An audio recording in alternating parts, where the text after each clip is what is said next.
Good morning, everyone. My name is Bao Zhang, and I am a constituent from St. Paul, Minnesota, District 67A. First of all, I would like to thank Senator Fong He and Representative Tim Mahoney and the rest of the committee for allowing me the opportunity to address the committee and the bills that have been put forward to support the Minimum Wage Act. I am pleased to be here today to discuss how to best preserve and advance the focus on ensuring that all people would have the fair amount of minimum wage that they deserve. People are motivated by the promise of a better life, so they strive to work all their lives in hopes of living the American dream. Yet, this dream becomes a nightmare for many people who are living below the poverty line.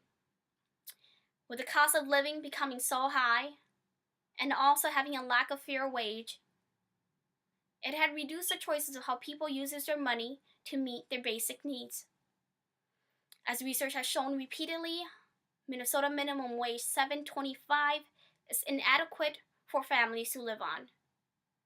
As we all know, Minnesota minimum wage have not just eroded in recent years, but over several of decades.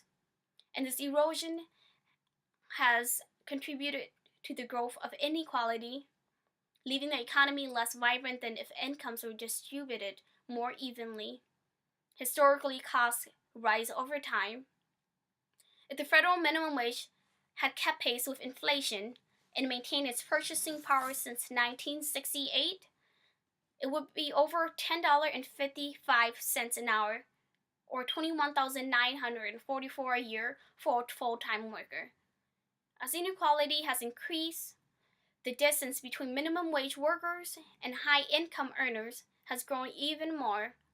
While soaring incomes at the top of the income distribution have played a large role in these trends, so too has the failure to ensure that lower-income workers earn a fair wage.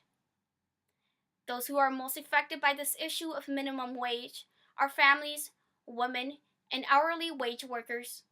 By passing the bill HF 92, it would help revolve towards those who are making a living on minimum wage. It would help ensure that the wage will maintain its value over time rather than falling further behind the cost of living. It would also improve the income of 357,000 working Minnesotans across the demographic spectrum and would increase annual consumer spending power in Minnesota by $472 million, giving much needed boost to sales at local businesses. Parents who are forced off welfare rolls into minimum wage should have a real chance to become self-sufficient.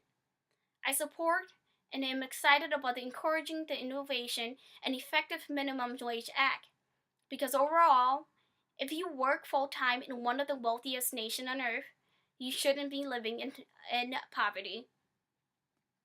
You shouldn't have to lay awake at night worried about how you're going to pay the utility bill, or what you will do if the car breaks down, or whether you can put dinner on the table the next day.